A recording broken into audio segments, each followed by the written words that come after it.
자, 월세 사회가 저소득층을 직격탄을 날렸다라는 부분이 입증이 되고 있습니다. 2분기, 그러니까 4, 5, 6 석 달 동안에 제일 밑에 계층 하위 20%, 그러니까 1분이라 그러죠. 소득 1분이 주거 지출이 2분위 가구보다 더 높았던 걸로 나왔습니다. 월세 비중이 높은 대신 임대료가 낮은 1분위 가구가 소득 상위 가구를 제치고 가장 많은 월세를 지출한 것은 2009년 이후에 처음이에요. 그래서 임대차 3법 시행을 앞두고 보정부 월세가 늘어서 저소득층이 직격탄을 맞았다. 이렇게 지금 이야기가 나오고 있습니다. 통계청 조사에 따르면 하위 20% 1분위 가구의 월세 등 주거비 지출이 2분위나 3분위, 4분위, 5분위보다 컸다는 거예요. 그러니까 제일 못 사는 사람의 월세 지출이 나머지 상위 가구를 다 제낀 거는 11년 만에 처음입니다. 그래서 이 기간 전체 가구의 월 실제 주거비 지출은 오히려 줄었다는 거예요. 고소득층은 자가 거주 비중이 높기 때문에 주거비 지출은 통상 중하위층에서 높은데요. 그래서 임대차 3법을 앞두고 전세로 하던 사람들이 보정부 월세, 그러니까 반전세죠. 뭐 1억에 월세 얼마 이런 식으로 내버리는 것이 늘었기 때문에 저소득층이 여기에 폭탄을 맞았다는 겁니다. 그래서 서민 보호를 위해서 임대차 3법을 만들었지만은 결국은 이 직격탄이 이 하위 계층에 떨어졌다. 이렇게 이야기가 나오고 있습니다. 가장 못 사는 사람이 코로나 사태로 소득은 줄어드는데 주거 비용은 올라가면서 가장 큰 타격을 받고 있다는 거죠. 그래서 전월세 상한율 조정이 큰 의미를 발휘하지 못하고 있는 상황에서 국가적 주택 공급 없이 이 하위층들이 문 정권이 그들을 위해서 뭘 하는 척 아무리 해봤자 실질적으로 현장에서는 이 최하위층의 월세 고통은 가중되고 있다는 겁니다. 임대차 3법이 무의미하다는 이야기까지도 일부 나오고 있습니다.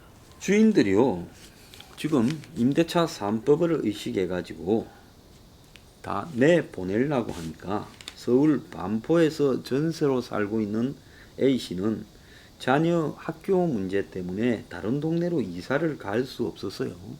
임대료 상한을 최대 5%로 제한하는 전월세 상한제가 도입됐지만은 집주인에게 먼저 연락해서 쫓겨나기 전에 먼저 연락해서 전세금을 5% 넘게 올려줄 테니 재계약하자 이렇게 부탁을 했다는 거예요.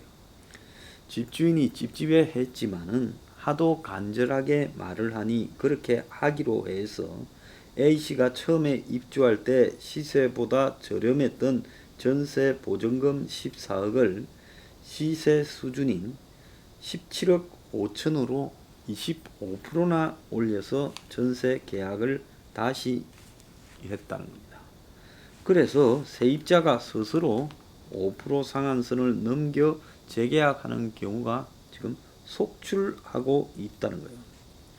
그래서 집주인하고 세입자가 합의해서 5% 이상을 이렇게 주겠다 하는 것은 상한선이 적용되지 않기 때문에 이런 일이 수두룩할 거라는 이야기가 나오고 있습니다. 그래서 집주인과 세입자가 서로 원하지 않는 곳에 살게 되는 딜레마도 생기고 있는데요. 이건 무슨 말이냐? 자녀 학교가 가까운 곳에 전세 살던 세입자가 멀리 이제 이사를 가게 되죠. 집주인이 방을 빼라. 집주인은 내보내는 게 더 받기 좋기 때문에. 자, 그리고 자녀 교육을 다 마친 집주인이 학군 좋은 곳으로 다시 돌아오는 거예요. 집주인은 학군 좋은 곳에 굳이 살 필요가 없이 뭐 산 밑에 살거나 이런 게 더 좋을 건데요. 서로가 전세 인상 상한제 때문에 이런 일이 벌어지고 있습니다. 그러다 보니 세입자가 임대료 5% 상한을 알고 있지만은 이 계약이 그렇게 따르게 되면 자기가 쫓겨나니까 집주인의 강압이 아니라 스스로 합의해서 그렇게 된 것처럼 하고 있다는 거예요. 그래서 개인 간 합의에 의한 계약은 임대차 2법에서도 여전히 유효하다는 겁니다. 강압만 없었다면 된다는 거예요. 자, 그래서 지금 이 전월세 상한이라는 부분이 있지만은 실제로 이것이 현장에서는 지금 지켜지지 않고 있는 사례가 발생하고 있다는 겁니다. 이 정권이요, 지금 가짜 매물, 허위 중복 매물 단속에 나서니까 서울의 부동산 매물 15,000개가 하루 만에 사라져 버렸다는 겁니다. 그래서 허위 부동산 매물을 지금 인터넷에 올린 공인중개사에게 500만 원의 과태료를 부과한다. 이러니까 지금 서울의 매매 전세 월세 매물이 지난 8월 20일에 10만 873개에서 21일 8만 5,821개로요.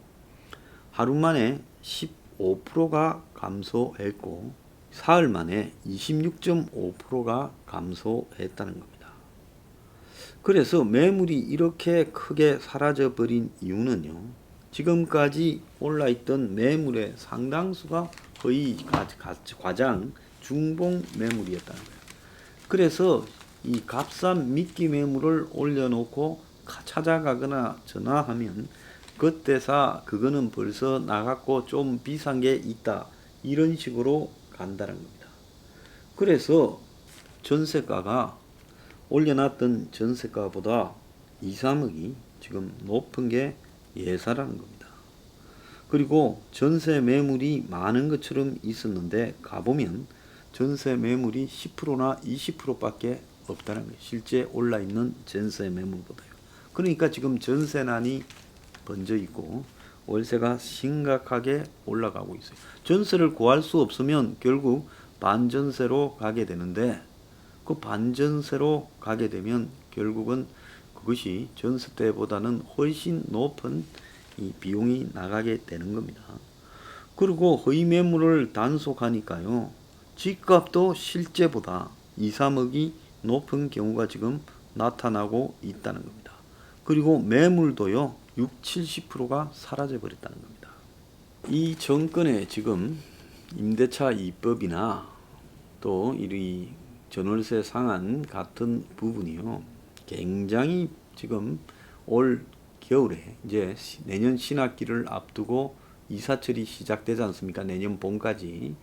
거기에 주거난을 지금 가중시켜 가지고요, 서민들은 전세를 구하지 못하고 울며 계좌 먹기로 월세로 갈 건데 월세 가격이 폭등해 있을 가능성도 있고요.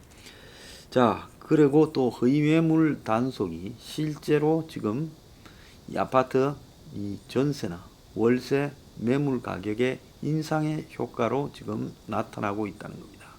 그러니까 허위 매물이 뒤섞여서 낮은 것처럼 인식되던 가격들이 실제 매물로만 이렇다 보니까 이 가격이 굉장히 올라간 것처럼 나오는 사태가 벌어지고 있어요. 자, 이런 와중에 저는 하나 이상한 게, 민주당에서 어떻게 국가적 주택 공급이나 이런 말들을 민주당 정의당이 입에도 안 꺼내고 있는지가 더 큰 의문입니다. 이 정당의 실체나 본질이요, 한국의 이 토건 투기족들과 한 패거리가 아닌가 하는 확신이 더더욱이 심하게 들어요. 자, 그런데 이런 주거난도 문제지만은 지금 코로나 2차 대확산으로 자영업자들이 완전히 코너로 몰렸어요. 문을 지금 장사가 안 되니까 닫아도 월세가 나고 보증금은 이미 다 까먹었다는 겁니다. 특히 12개 업종은 지금 강제적으로 PC방, 노래방 등 폐쇄시키잖아요. 부패 등. 그러면 그런 사람들은 어떻게 하라는 거냐 하는 부분들이 지금 문제가 크게 나오고 있어요. 구로동에 코인방을 운영 중인 사람은 꼭 실명을 써서 김시동 씨라고 합니다. 정부가 대책도 없이 집합 금지 명령을 내리는 것은 자영업자들 다 망하라는 거다. 이렇게 꼭 좀 올려달라고 했답니다. 중앙일보에요. 그래서 코인 노래방 등에 지금 50일간 영업을 못하게 했습니다. 7월 10일께 겨우 영업을 재개했는데 그로부터 40일 뒤에 집합금지 명령이 또 내려졌답니다. 그래서 부부가 밤새 빈 매장을 지키다시피 했는데 5월부터는 수입이 없어 수백만원 월세를 감당하지 못할 상황이다. 필요하면 집합금지를 해야 되겠지만은 고정지출 월세가 나가는 사람들은 도대체 어떻게 하라 말이냐. 세입자가 월세를 3개월 연체하면 권리금도 못 받고 나가는 제도가 있던데 한시적 예외를 해줘야 된다. 이분들도요, 거기 들어갈 때 목 좋은 데면 권리금이 있을 건데 월세를 석 달 못 내면 권리금도 없이 지금 쫓겨나는데 그거는 어떡하라는 거냐. 그래서 전국 곳곳에서 자영업자들이 밤잠을 못 자겠다. 다 죽으라는 거냐 하고 난리라는 겁니다.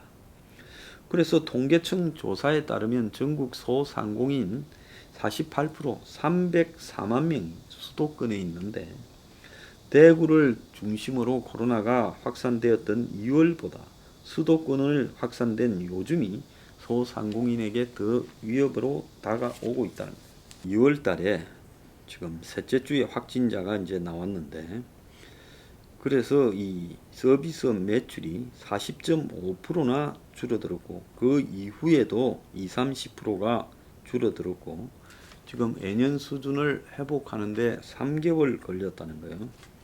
그래서 3단계 조치가 이렇게 시행이 되면 강제 휴업 조치인데 3단계로 가게 되면 식당, 카페, 미용업, 숙박업 등 모든 손님 받는 업종이 피해가 확산될 건데 이번 휴가철에도 매출이 꺾였는데 이제 이렇게 되었을 때 어떻게 감당하라는 거냐.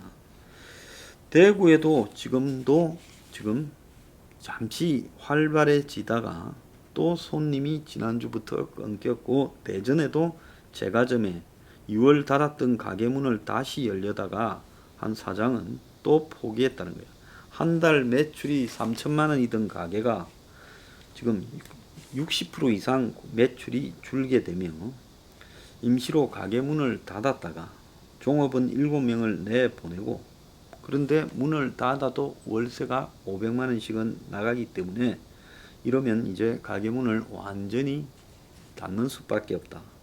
광주의 유흥가 상무지구 여기에 이제 룸살롱에서 지난번에 번졌죠. 자, 여기는 이제 개미 새끼 한 마리 오지 않는다는 거예요. 그래서 근처 식당에도 손님이 거의 없다라고 합니다. 자, 백화점 마트 안에서도 지금 식당 하는 사람들이 손님이 지난해 절반도 되지 않는다. 매출이 급감했다는 거예요. 실제 지난해 같은 기간 비교해서 주요 백화점 매출이 25%에서 15%씩 줄었다는 겁니다. 그래서 백화점에 식당이 아니라 옷을 파는 사람들도 지금 매출이 거의 없어서 한 30-40% 이상 줄었다고 이야기가 나오고 있어요. 자, 문제는 이제 이런 상황이 연말까지 갈 거고, 자, 코로나가 가을에 찬바람 돌면요, 이 정권이 숫자를 줄이든 줄지 않든 관계없이 번지게 돼 있습니다. 자, 그리고 또 번지면 이제 3단계로 안 가려고 발버둥을 치겠지만은 그때는 원하든 원치 않든 관계없이 코로나로 몰릴 수밖에 없다. 참 걱정스러운 상황입니다. 자, 지금 저소득층과 자영업자들이 이런 식으로 내몰려 가면 앞으로 지금 연말 이후에 어떤 상황이 벌어지겠느냐. 봄에 정말 놀랄만한 상황이 벌어질 거라고 봅니다.